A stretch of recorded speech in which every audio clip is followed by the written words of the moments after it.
Day students, ಇವತ್ತು ನಾವು coordination ಕಾಂಪೌಂಡ್ಸಲ್ಲಿ IUPAC ನಾಮನ್ಕ್ಲೇಚರ್ ಹೇಗೆ ಮಾಡಬೇಕು ಅಂತ ಸಿಂಪಲ್ಲಾಗಿ ಹೇಳ್ಕೊಡ್ತೀನಿ, ನೋಡ್ತಾ ಹೋಗಿ. ಈಗ ಇದು ಒಂದು ಎಕ್ಸಾಂಪಲ್. ಇದು ಒಂದು type of complex. This is anionic complex. So ಇದು ಕ್ಯಾಟಯಾನ್, ಇದು ಪೂರ್ತಿ ಕಾಂಪ್ಲೆಕ್ಸ್ ಏನಿದೆ ಇದು ಆನಯಾನ್. ಸೊ ಈ ರೀತಿ ಕಾಂಪ್ಲೆಕ್ಸ್ ಕೊಟ್ಟಾಗ ಯಾವ ರೀತಿ ನೇಮಿಂಗ್ ಮಾಡಬೇಕು ಅಂತ ನೋಡ್ತಾ ಹೋಗೋಣ ಬನ್ನಿ. ಫಸ್ಟ್ ನೀವೇನು ಮಾಡಬೇಕು, ಕ್ಯಾಟಯಾನ್ ನೇಮಿಂಗ್ ಮಾಡಬೇಕು ಅಲ್ವಾ. ನೆಕ್ಸ್ಟ್ ಕಾಂಪ್ಲೆಕ್ಸ್ ಒಳಗಡೆ ಎಂಟ್ರಿ ಆಗಿ ಈಗ ಲಿಗ್ಯಾಂಡನ್ನು ಸೆಲೆಕ್ಟ್ ಮಾಡಬೇಕು. ಯಾವ ರೀತಿ ಸೆಲೆಕ್ಟ್ ಮಾಡ್ತೀರಾ, ಆಲ್ಫಾಬೆಟಿಕಲ್ ಪ್ರಕಾರ. ಇನ್ ಕೇಸ್ ಒಂದಿದ್ರೆ ಹಾಗೆ ಬರಿಬೋದು, ಒಂದಕ್ಕಿಂತ ಜಾಸ್ತಿ ಇತ್ತು ಅಂದರೆ ಆವಾಗ ನೀವು ಲಿಗ್ಯಾಂಡನ್ನು ಸೆಲೆಕ್ಟ್ ಮಾಡಬೇಕು. ಯಾವ್ದ್ರ ಬೇಸಿಸ್ ಆರ್ಡರ್ ಮೇಲೆ, ಆಲ್ಫಾಬೆಟಿಕಲ್ ಆರ್ಡರ್ ಎ ಬಿ ಈ ರೀತಿ ಇದ್ದರೆ, ಸಪೋಸ್ ಈಗ ಏನಾದರೂ ಈ ಲಿಗ್ಯಾಂಡ್ ನೇಮ್ ಎ ಇಂದ ಸ್ಟಾರ್ಟ್ ಆದರೆ ಫಸ್ಟು ಈ ಲಿಗ್ಯಾಂಡನ್ನು ಬರೀಬೇಕು ಅಲ್ವಾ. ಸೊ ಈಗ ಲಿಗ್ಯಾಂಡ್ ಸೆಲೆಕ್ಟ್ ಮಾಡಿದರೆ L1 ಫಸ್ಟ್ ಬರೀಬೇಕಂತ. ಈಗ ಎಷ್ಟು ಲಿಗ್ಯಾಂಡ್ಸ್ ಇದ್ದಾವೆ ಅಂತ ನೋಡಬೇಕು. ಇದು N ಅಂದರೆ ನಂಬರ್ ಆಫ್ ಲಿಗ್ಯಾಂಡ್ಸ್, ಎಷ್ಟು ಲಿಗ್ಯಾಂಡ್ಸ್ ಇದ್ದಾವೆ ಅಂತ. ಇನ್ ಕೇಸ್ ಏನಾದರೂ ಇದು ಮೋನೋಡೆಂಟೇಟ್ ಲಿಗ್ಯಾಂಡ್ ಆಗಿದ್ರೆ, ಸಪೋಸ್ ಈಗ ಏನಾದರೂ NH3 ಆಗಿದ್ರೆ ಇದು ಲಿಗ್ಯಾಂಡ್, ಸೊ ಇದೇನಾದರೂ ಎರಡು ಇದ್ದಿದ್ರೆ ಅವಾಗ ನೀವು ಡೈ ಅಂತ ಬರೀತೀರ. ಫಸ್ಟು ಡೈ ಅಂತ ಬರೀತೀರ ಎನ್ ಜಾಗದಲ್ಲಿ. ನೆಕ್ಸ್ಟ್ ಏನು ಮಾಡ್ತೀರಾ, ಲಿಗ್ಯಾಂಡ್ ನೇಮ್ ಬರೀತೀರ, ಆಯಿತಾ.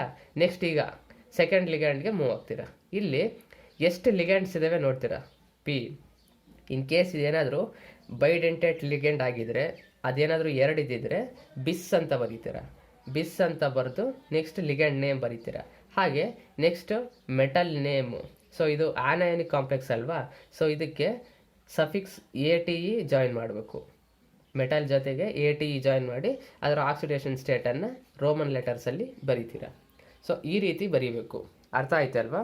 ಸೊ ಈಗ next type of complex. So ಇದು ಆನಯಾನ್, ಇದು ಕ್ಯಾಟಯಾನ್. ಸೊ ಈಗೇನು ಮಾಡಬೇಕು, ನಾವು ಡೈರೆಕ್ಟಾಗಿ ಕಾಂಪ್ಲೆಕ್ಸ್ ಒಳಗಡೆ ಎಂಟ್ರಿ ಆಗ್ತೀವಿ.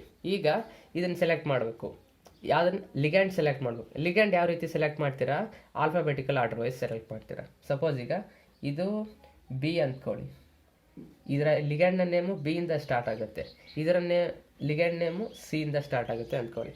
ಫಸ್ಟ್ ನಾವು ಯಾವುದನ್ನು ಬರೀಬೇಕು, ಈ ಲಿಗ್ಯಾಂಡನ್ನು ಫಸ್ಟ್ ಬರೀಬೇಕು ಅಲ್ವಾ. ಸೊ ಅದಕ್ಕೂ ಮುಂಚೆಲೇ ಅವು ಎಷ್ಟಿದಾವೆ ಅಂತ ಬರೀಬೇಕು. ಇನ್ ಕೇಸ್ ಈ ಲಿಗ್ಯಾಂಡ್ ಏನಾದರೂ ಬೈಡೆಂಟೇಟ್ ಅಥವಾ ಟ್ರೈಡೆಂಟೇಟ್ ಲಿಗ್ಯಾಂಡ್ ಆಗಿದ್ದರೆ, ಇನ್ ಕೇಸ್ ಅವೇನಾದರೂ ಮೂರಿದ್ರೆ ಟ್ರಿಸ್ ಅಂತ ಬರೀತೀರ. ಟ್ರಿಸ್ ಅಂತ ಇಲ್ಲಿ ಬರೆದು ಲಿಗ್ಯಾಂಡ್ ನೇಮ್ ಬರೀತೀರ. ನೆಕ್ಸ್ಟ್ ಸೆಕೆಂಡ್ ಲಿಗ್ಯಾಂಡ್ಗೆ ಹೋಗ್ತೀರಾ. ಇಲ್ಲಿ ಅವು ಎಷ್ಟು ಲಿಗ್ಯಾಂಡ್ ಇದ್ದಾವೆ ಬೇಸ್ಡ್ ಆನ್ ಅದು ಮೋನೋಡೆಂಟೇಟಾ ಬೈಡೆಂಟೇಟಾ ಅಂತ ನೋಡ್ತೀರಾ. ಮೋನೋಡೆಂಟೇಟ್ ಆದರೆ ಎರಡಿದ್ರೆ ಡೈ ಅಂತ ಬರೀತೀರ. ಇನ್ ಕೇಸ್ ಬೈಡೆಂಟೇಟ್ ಆದರೆ ಎರಡಿದ್ರೆ ಬಿಸ್ ಅಂತ ಬರೀತೀರ. ಬರೆದು ಆ ಲಿಗ್ಯಾಂಡ್ ನೇಮ್ ಬರೀತೀರ ಅಲ್ವಾ. ನೆಕ್ಸ್ಟು ಮೆಟಲ್ ಬರೀತೀರ, ಅದರ ಆಕ್ಸಿಡೇಷನ್ ಸ್ಟೇಟ್ ಬರೋದು. ನೆಕ್ಸ್ಟ್ ಹೊರಗಡೆ ಇರೋ ಕೌಂಟರ್ ಅಯಾನ್ ಅಥವಾ ಅಯನೈಸೇಷನ್ ಸ್ಪಿಯರಲ್ಲಿರೋ ಆದ ಒಂದು ಆಟಮನ್ನು ನೇಮ್ ಬರೀತೀರ ಅಲ್ವಾ. ಸೊ ಇಲ್ಲಿ ಸಫಿಕ್ಸ್ ಏನು ಆ್ಯಡ್ ಮಾಡೋಂಗಿಲ್ಲ. ಇದು ಯಾಕಂದರೆ ಕ್ಯಾಟಯಾನಿಕ್ ಕಾಂಪ್ಲೆಕ್ಸ್ ಅಲ್ವಾ. ಸೊ ಅದಕ್ಕೆ ಇಲ್ಲಿ ಯಾವುದೇ ರೀತಿ ಸಫಿಕ್ಸ್ ಬರೆಯೋಂಗಿಲ್ಲ. ಅದು ಮೆಟಲ್ ನೇಮ್ ಯಾವ ರೀತಿ ಇರುತ್ತೋ ಅದೇ ರೀತಿ ಬರೀಬೇಕು. ಸೊ ಇದು ಫ್ಲೋ ಕರೆಕ್ಟಾಗಿ ನೇಮಿಂಗ್ ಮಾಡಿದ್ದೀನಿ ನೋಡಿ. ಫಸ್ಟ್ ಯಾವ್ದು ಬರೀಬೇಕು ಅಂತ 1 2 3 4 5 6 ಈ ಫ್ಲೋ ಒಂದು ಕರೆಕ್ಟಾಗಿ ತಿಳ್ಕೊಂಡ್ರೆ ಆರಾಮಾಗೆ ನೀವು ಐಯುಪ್ಯಾಕ್ ನಾಮನ್ಕ್ಲೇಚರನ್ನು ಮಾಡ್ಬೋದು. ಹಾಗೆ ಕೊಟ್ಟಿರೋ ಐಯುಪ್ಯಾಕ್ ನಾಮನ್ಕ್ಲೇಚರ್ನ ಡಿಕೋಡ್ ಮಾಡಿ ಅದರ ಕಾಂಪ್ಲೆಕ್ಸ್ಕನ್ನು ಕೂಡ ಆರಾಮಾಗಿ ಬರಿಬೋದು. ಸೊ ಇವು ಎರಡು ಟೈಪ್ ಆಫ್ ಕಾಂಪ್ಲೆಕ್ಸ್ ಆಯಿತು. ನೆಕ್ಸ್ಟ್ ಈಗ ನ್ಯೂಟ್ರಲ್ ಕಾಂಪ್ಲೆಕ್ಸು ಹಾಗೆ ಕ್ಯಾಟಯಾನಿಕ್ ಕಾಂಪ್ಲೆಕ್ಸು ಆನಯಾನಿಕ್ ಕಾಂಪ್ಲೆಕ್ಸ್ ಎರಡು ಜಾಯಿನ್ ಆದಾಗ ಯಾವ ರೀತಿ ಬರಿಬೇಕು ಅಂತ ನೋಡ್ತಾ ಹೋಗೋಣ ಬನ್ನಿ. ಇನ್ನೂ ಎರಡು ಕಾಂಪ್ಲೆಕ್ಸನ್ನು ಇಲ್ಲಿ ನೋಡಿ. ಇದು ನ್ಯೂಟ್ರಲ್ ಕಾಂಪ್ಲೆಕ್ಸು, ಇದು ಆನಯಾನಿಕ್ ಕಾಂಪ್ಲೆಕ್ಸು ಹಾಗೆ ಕ್ಯಾಟಯಾನಿಕ್ ಕಾಂಪ್ಲೆಕ್ಸ್ ಎರಡು ಮರ್ಜ್ ಆಗಿದೆ.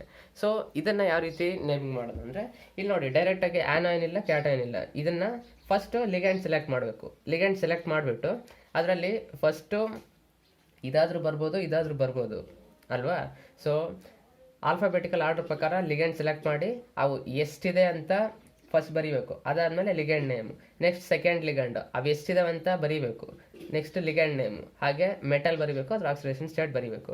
ಇಲ್ಲಿ ಯಾವುದೇ ರೀತಿಯ ಸಫಿಕ್ಸ್ ಆ್ಯಡ್ ಆಗೋದಿಲ್ಲ, ಯಾಕಂದರೆ ಇದು ನ್ಯೂಟ್ರಲ್ ಲಿಗ್ಯಾಂಡು ಹಾಗೆ ನ್ಯೂಟ್ರಲ್ ಆಟಮು ಅಥವಾ ಕ್ಯಾಟಯಾನಿಕ್ ಆಟಮಲ್ಲಿ ಯಾವುದೇ ರೀತಿಯ ಸಫಿಕ್ಸ್ ಬರೋದಿಲ್ಲ. ನೆಕ್ಸ್ಟು ಈ ಕಾಂಪ್ಲೆಕ್ಸ್ ನೋಡಿ, ಇದು ಫಸ್ಟ್ ಬರೋದು ಕ್ಯಾಟಯಾನಿಕ್ ಕಾಂಪ್ಲೆಕ್ಸ್,